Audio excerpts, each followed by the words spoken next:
All right, welcome back, listeners. Today I have with me Quinn Cummings. Quinn is the creator of Reading to Connect. She works with families to explore the power of shared reading and has crafted a framework called the Engage Method, which uses the experience of shared reading as a tool for connection. Among many other accomplishments, Quinn also co administers a group for single moms with almost 10,000 members and serves as an ambassador for her local school district, where she is involved in promoting family engagement and literacy. Quinn is also mom to her son Aiden, who is a creative force behind Reading to Connect. Quinn, thank you so much for being here today.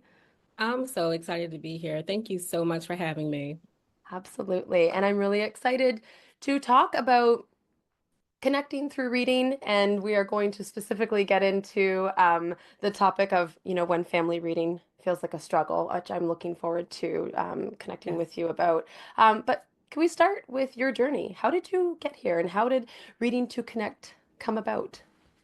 Okay, I can start with my journey. I really wanted to start with all the books behind you, to be honest, because Okay. it's beautiful. I Thank love, you. love the bookshelf.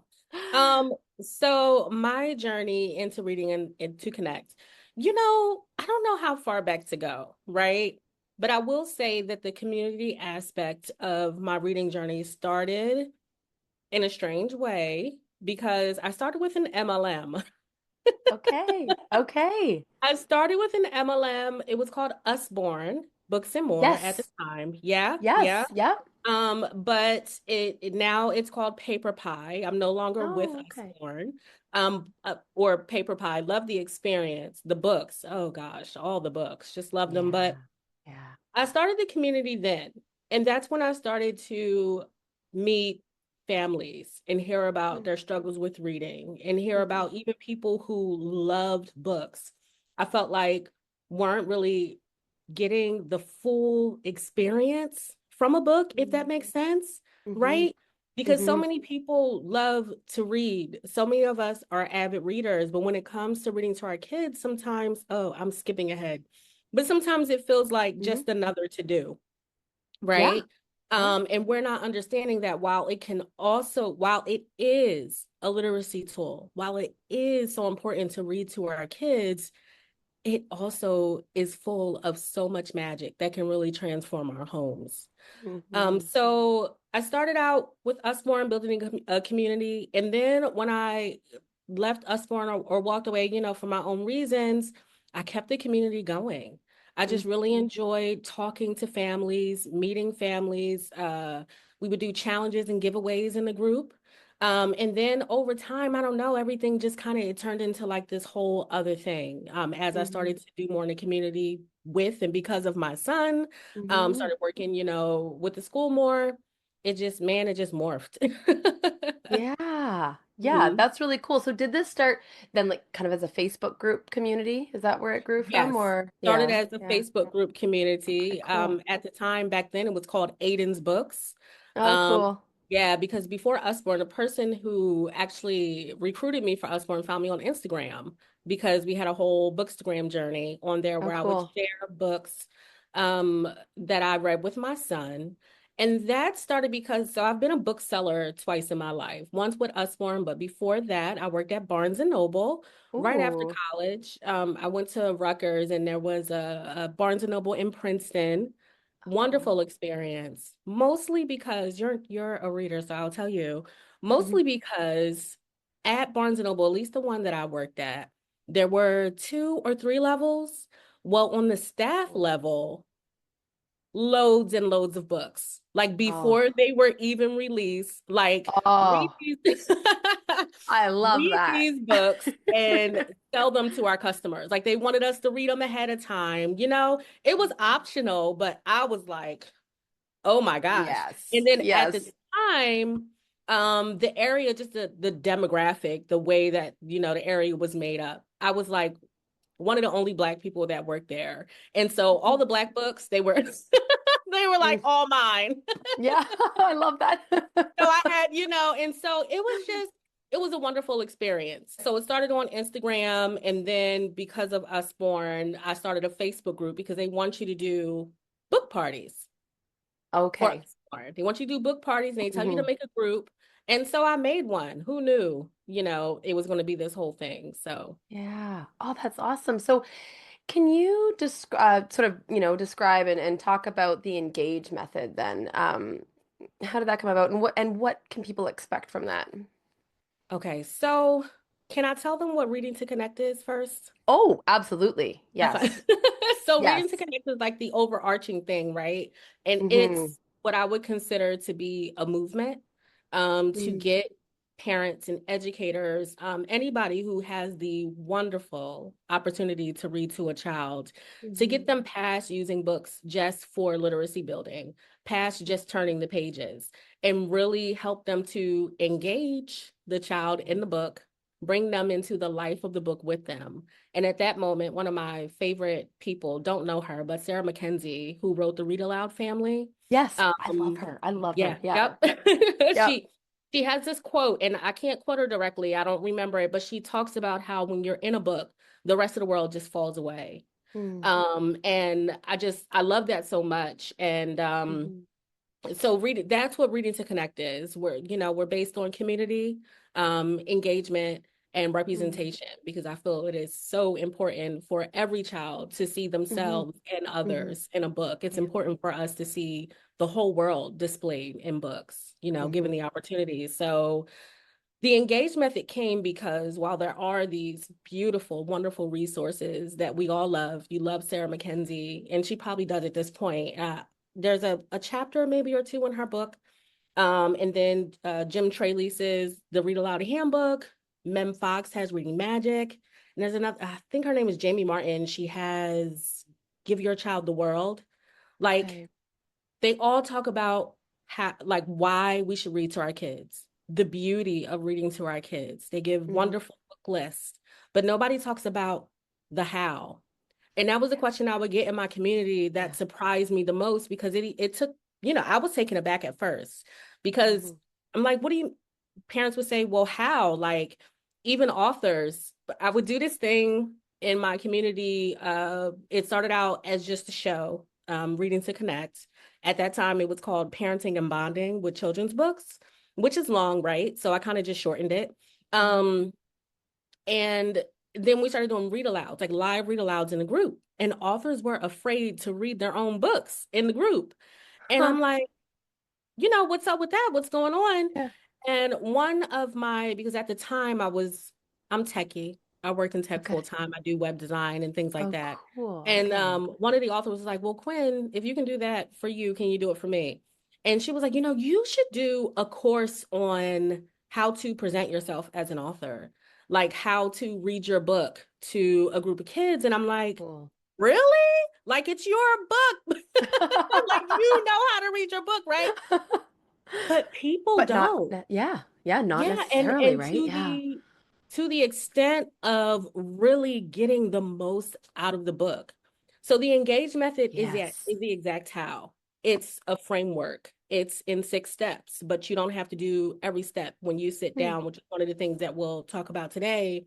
But it takes whoever is reading, caregiver, teacher, parent, from the beginning to the end of the book, no matter where you're starting. So, young child, lap reader, shared reading, teenager, it gives you the framework, it gives you connection clues, ways to Hmm. connect each step.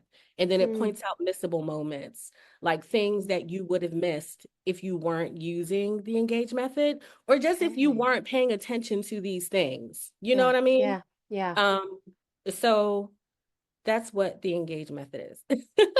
I love this. It makes me think. So, have you read the book Simplicity Parenting? I have not. Can you tell Okay, me more? it's a great book. And at the Okay. very beginning, this dad, who is the author of the book, he talks about, how he's like, whatever his full-time job was, always busy, coming home, rushing home, having dinner, rushing bedtime. And he realized that he was like, like when they were doing bedtime stories, he was just like, how fast can I read this? Right? Like, how fast can I get through this book? And Yeah. that's what, when I think about this engage method, and when you said those missed opportunities, like, that's what's Hmm. happening. So often it's like, okay, we got to read the book, we got to get through it. So here we just got through the book. But like what you're talking about is this whole Yeah. experience that's being missed. So I'm terrible at describing this, but I say it as like chips and dip, you know? Ooh. Yeah. Like like chips and dip, like when we use bedtime to get our kids to sleep, like story time, right? It's like sometimes, and we're all guilty of it, the book becomes the chip. Like it's just the mechanism to get Yeah. the dip into our mouths. It's just the mechanism to get our kids to bed, you know? Right? So, so yeah, so I think that many, and that's one of the things that like it's not about perfection, you know, like we're Mm-hmm. all busy. The world is can be a strange place. It's beautiful, but it can be a strange place. There's a Yep. lot going on. Mm-hmm. And a lot of times we use books, you know, as a way to kind of just have a quiet moment, right? Mm-hmm. But it Yeah. can be a quiet moment while also being a moment that we use to build a legacy of love and connection. It can Mm. be a moment where we use it as a way to truly connect with our child. And I think that one thing that a lot of parents miss is that our child wants to deeply know us the same way we want to deeply know them. Like Mm. there's so much from our own journey. There's a story in a book, but then there's a story of our lives. Mm. And the same themes that we're trying to, we go to the library and you say, or you look for a book list and you're like, give me a book on kindness. I need a book on empathy. I need a book on resilience. Mm. Those same stories are in your life. Yeah. So more parents, and that's what the engage method shows parents how to do, use your own stories. Use the book as a tool, but use it as a time to share with your child Mm. your story of resilience. And I don't know if you've Mm-hmm. ever read Michelle Borba's Thrivers, No, I but she haven't. talks about resilience and she talks about how where I mean, we've heard this many times, we're our child's first and best teacher, right? Mm-hmm. Um, when we when our children learn these things from us, our stories of resilience, it hits so much closer to home for them Yeah. because Yeah. you know you're imagine reading a book and you're reading about this child that went through something and came out stronger, and then you share with them a moment that mommy or daddy had a moment where they went through something and they Mm-hmm. came out stronger. What Mm-hmm. are they doing? They're hearing your story. They're feeling like it can happen to them as well. Mm. You're the hero. You Right? know, you're the Right? hero, but it also makes that moment so much more memorable. Yes, it really does. I love I love thinking about this idea that like, not even just at bedtime where we're rushing through the story, but like because if Mhm. we're using these books at any other time throughout the day, our kids, like when you were just talking about empathy and resilience, like I have an 8 and a 10-year-old, right? So they're starting to get to these ages where they're dealing with a lot of stuff. And Yes. so we want to connect with them. We want to have these conversations, and sometimes we don't know how to start them. And there's so much Yes. beauty in this opportunity of like picking up a book and letting that be the opening for this conversation. And if we do that, like we rush through it right before bedtime, there's really no time for conversation. So Yeah. you're right, just building it in other times throughout the day. What does that look like? What are your suggestions for if it's not just at bedtime? How and when can parents work this into their day? I wish I could remember this Instagrammer's name, but back when I first started my journey, I ran into this mom who her whole Instagram was about the books that she read in the carpool line, the book that I she read love in the pickup that. line. And it wasn't the first time. I mean, I was reading to my son anywhere. I started reading to him in the womb, and we would read wherever we were, Mm, doctor's office, waiting rooms, anywhere there was a wait. I said I work in tech. I'm not against audiobooks. I'm not mm, against any form of literature, whether it be on paper or on a computer mm-hmm, screen, mm-hmm. captions on the TV. Like I'm not, like I'm not Yeah. against it. So I think it's important to remember or think about what I tell parents is those moments in time in the day that you are noticing that you have 5 to 10 minutes. Mm, One mom in our Facebook community talks about how she reads at the breakfast table. the dinner table. Yeah. She's finishing her food first, or like many moms, we've already eaten by the time Yeah. the like we're, So true. tasting I know, food. right? Like, just got to get it in And when you can get it in. yes, and so because if not, they'll eat it from us, right? Especially depending Absolutely. on the age, depending on the age of the child, they want what Yep. mommy's eating. Oh, yeah. So, and so yeah, those we all have so many moments that we're not thinking about.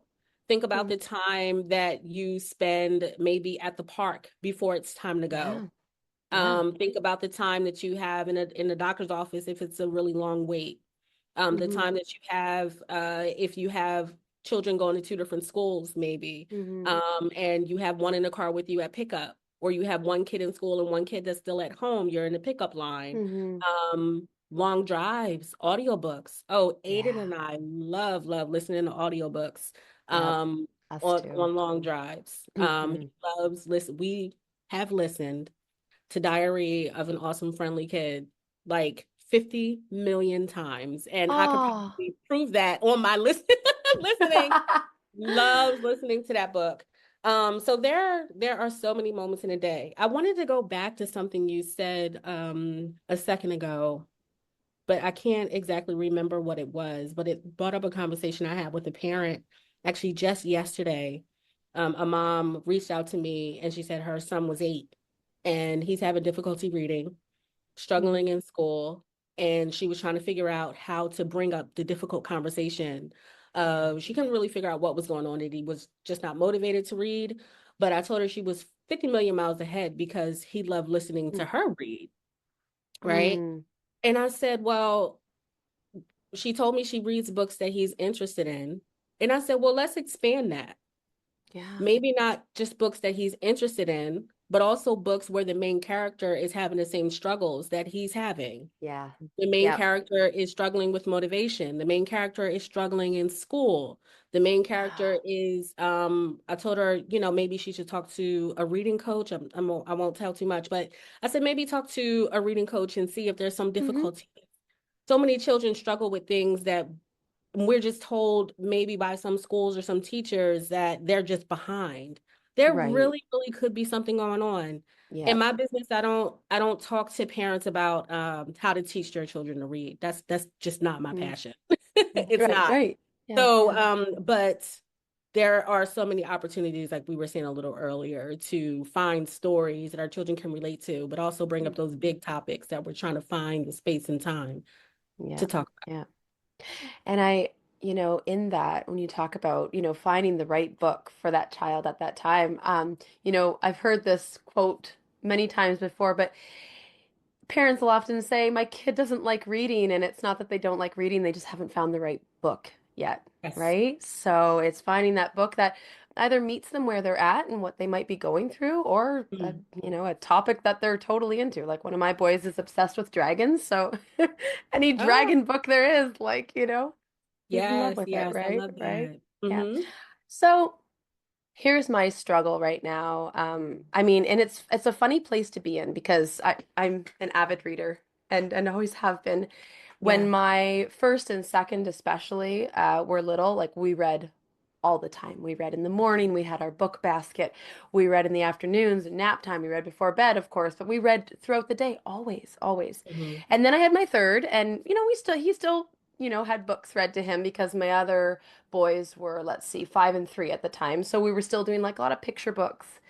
Now I'm finding though with my fourth, the age difference, and it's not a huge gap, but it's 10, 8, 5, and 3.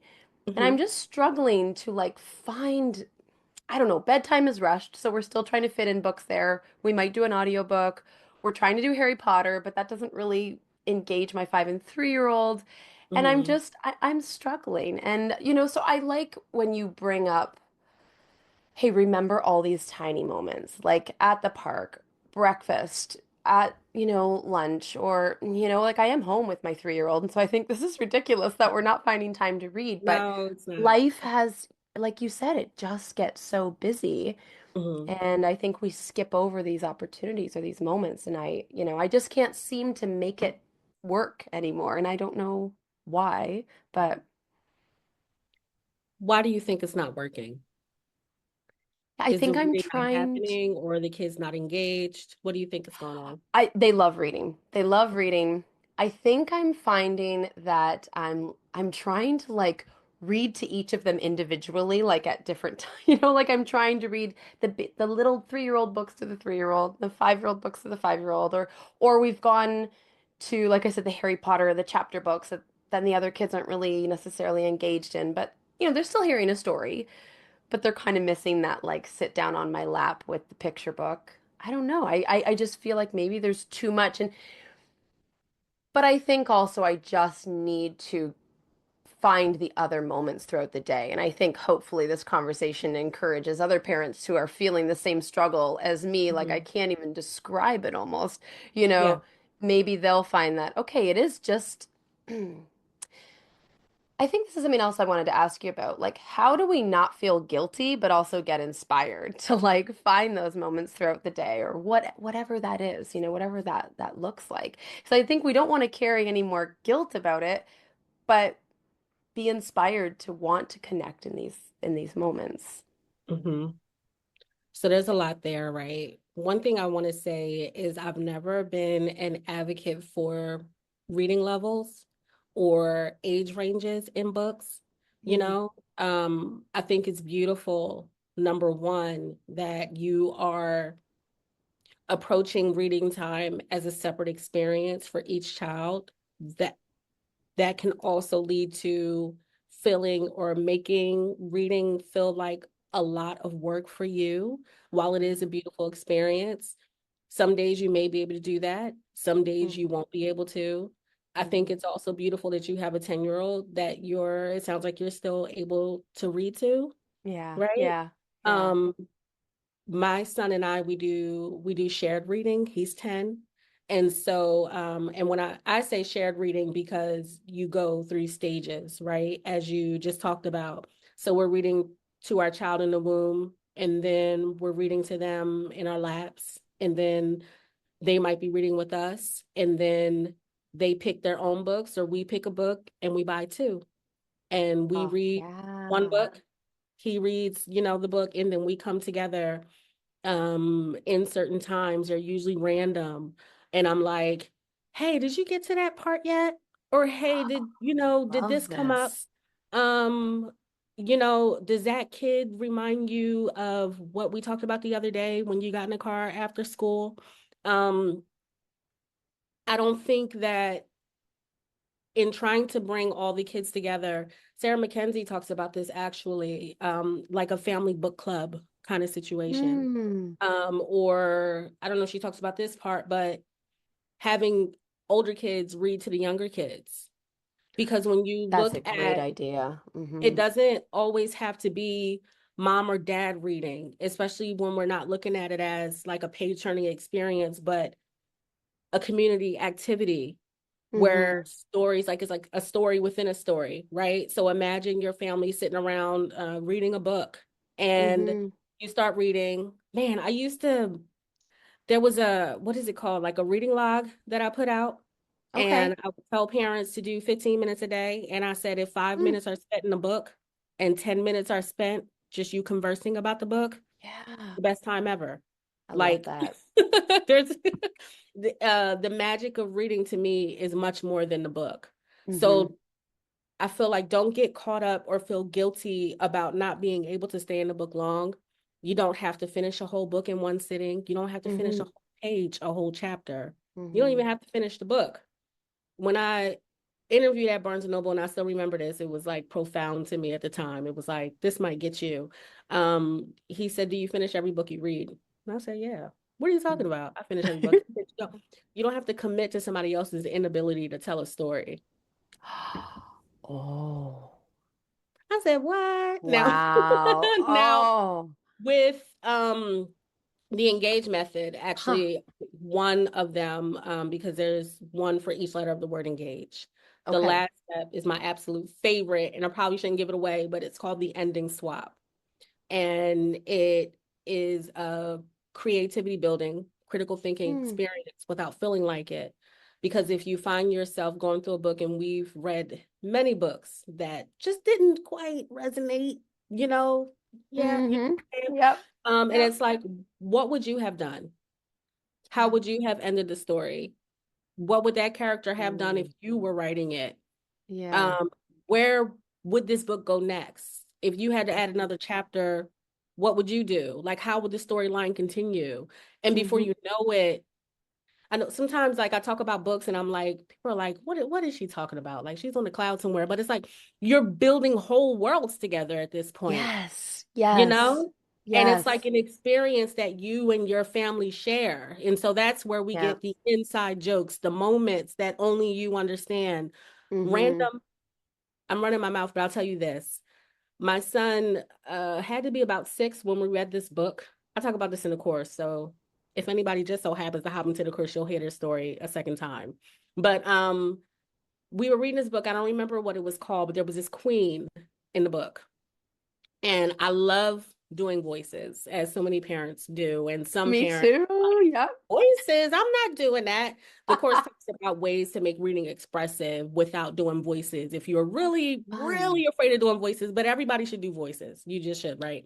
But there was a queen, and I did a queen voice. Until this day, we could be anywhere, and I could say to him, "You are now talking to the queen," and I love it. and I he'll love pause, it. he'll act like he's embarrassed, but he like most of the time he can't help but to join in. And then we'll have like a Oh, whole conversation in these what ancient voices.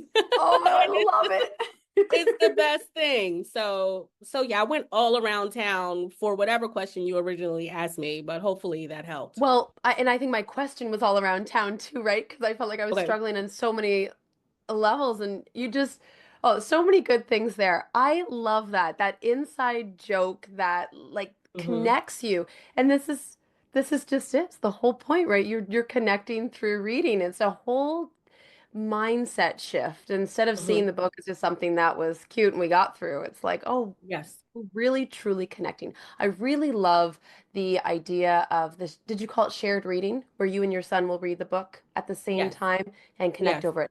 That would be great for my 10-year-old because he will come in and do a read aloud with us at night. Mm-hmm. If I'm reading Harry Potter. I'm reading another series right now, The Last Kids on Earth, with my son Okay. Ace, and Yeah. he loves it. Radley doesn't love it as much, so he kind of leaves the room and he is reading his Wings of Fire. But Okay. I think this idea right here, this shared reading, would be great for my eldest and I, Yes. because we're connecting still over books. I miss our time together so much because we read so often together. Mm-hmm. Um, and then so important when you said, even if it's just 15 minutes, if you're logging Yeah. 15, very likely once this habit starts to build, parents will notice that they're picking up books much more frequently. But I think when we Yes. try to like, it's like me. I think you saw me stumbling over my words because I just couldn't figure out what the problem is. But the problem is, I think I'm trying to do too much. So I just think I just scale it back, right? And even if I Yeah. just say to myself, hey, 15 minutes, dinner time, whatever, I'm Yes. sure it will build from there, right? Yeah, and this idea of so you can pick up a book, but you can also pick up a poem. You can pick up there's so many there's so many different ways that we can read to our kids. It's insane. And it Hmm. does not always have to be a physical book. Every once in a while, I'll pick up just a poem and read it to my son. And sometimes he'll be looking at me. I'm like, hey, can I read something real quick? And I'll just start, and I won't pretend that I we're love over it. here reading like Shakespeare because we're not there, you know. But Hmm. Yep, but yep. it's just I don't it's just such a beautiful experience, and I would encourage you, in fact, implore you to not hold on to those guilty feelings Mm. around reading.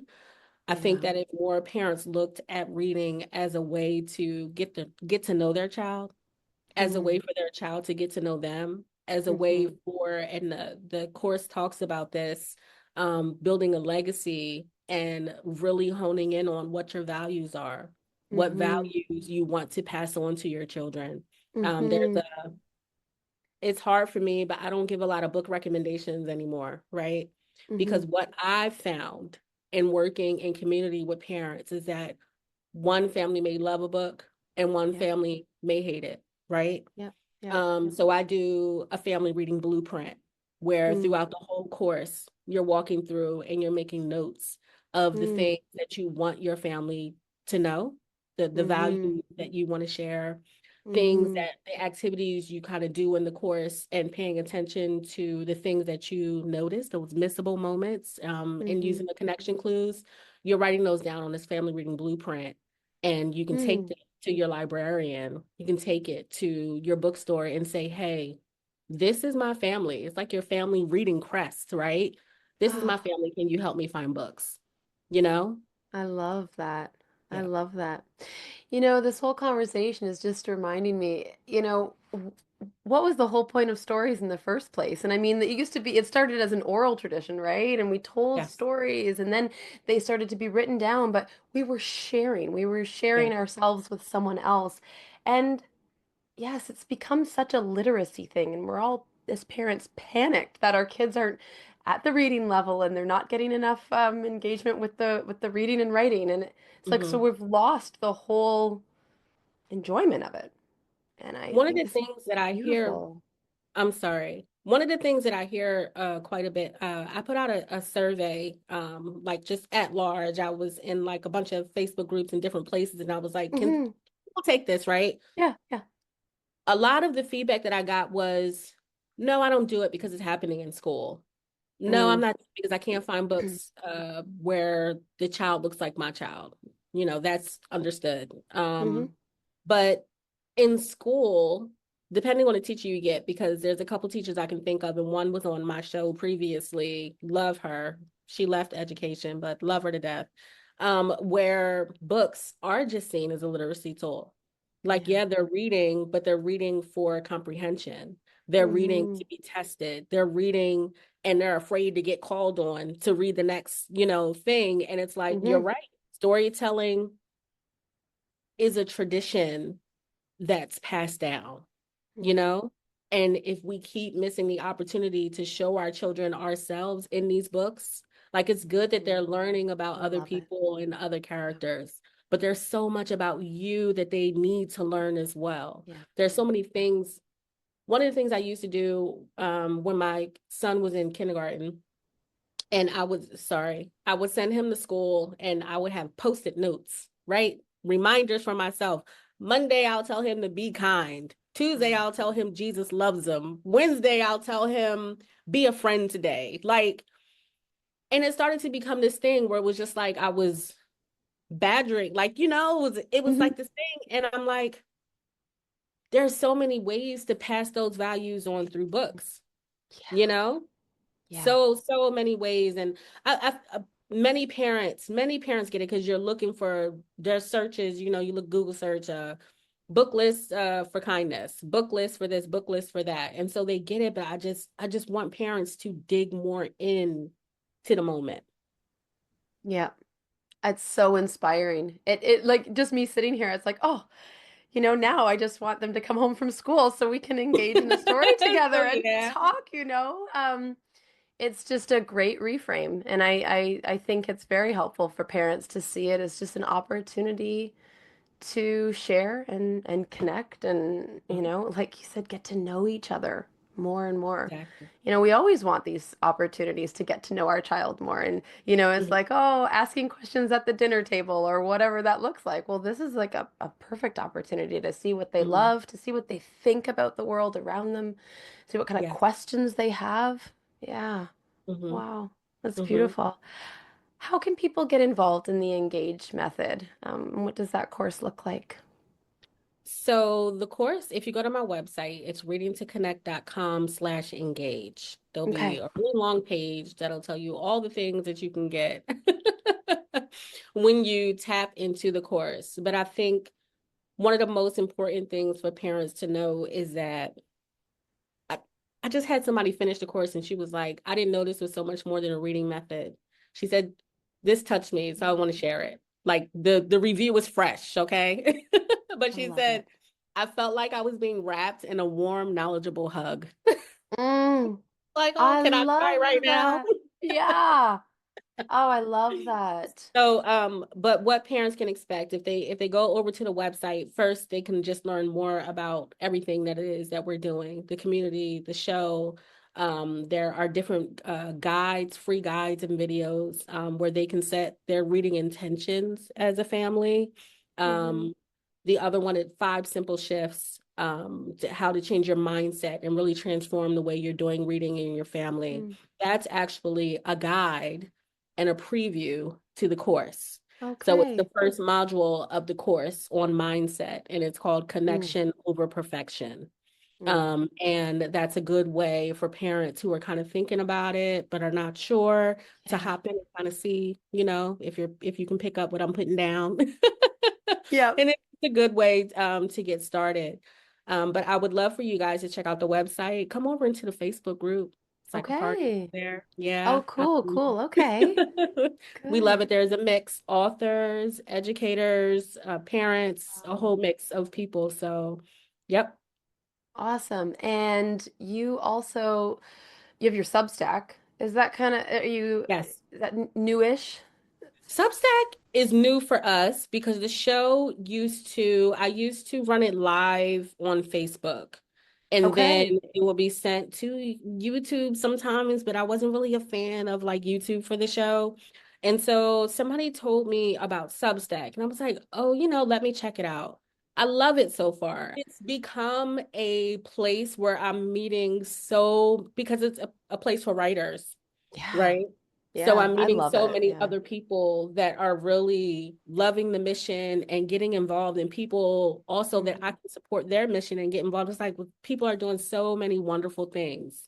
So Mm. Substack is pretty new, but if you go down in our history on our episodes, you'll see when we were called Aiden's Books. You'll see when we were called Parenting Okay. Bonding with Children's Books Yeah. because I started the first episode I started with under the name Reading to Connect was with Rachel Renee, who is the author of Dork Diaries, the Dork Diaries Oh, series. yeah. And Okay. so Cool. she was my re-entry. I interviewed her before on the last book when they were in Paris.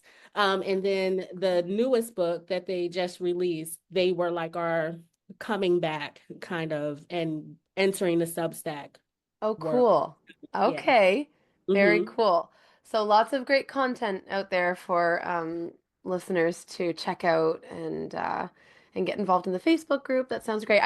Just support. It is all about support. I think that helps us be re-inspired every day. And I think connecting with other parents and just saying, yeah, I'm struggling and just getting that gentle nudge and that gentle reminder of like, here is an easy way because we want it, right? It's not. And I think the guilt comes from just we want those moments with our children, right? And so I just think reframing it in this really gentle, beautiful way where you just, you talk about focusing on that connection. I Yeah. think it's really wonderful. Yep. Thank Well, you. thank you so much for talking with me today. This Of has been course. wonderful. It's been wonderful, wonderful. So we'll stay in touch. I'm Yes. jumping in that Facebook group All and right. I'm gonna figure out a book for when my kids get home at like 3:10. We're just gonna Figure out find a some. book. Oh, We're you just have to gonna let me know what you guys read Yeah, today after our I will. conversation. I will. I Okay. will. Awesome. Well, thank you again so much, Quinn. Oh, thank you so much for having me. Bye, everybody. Absolutely.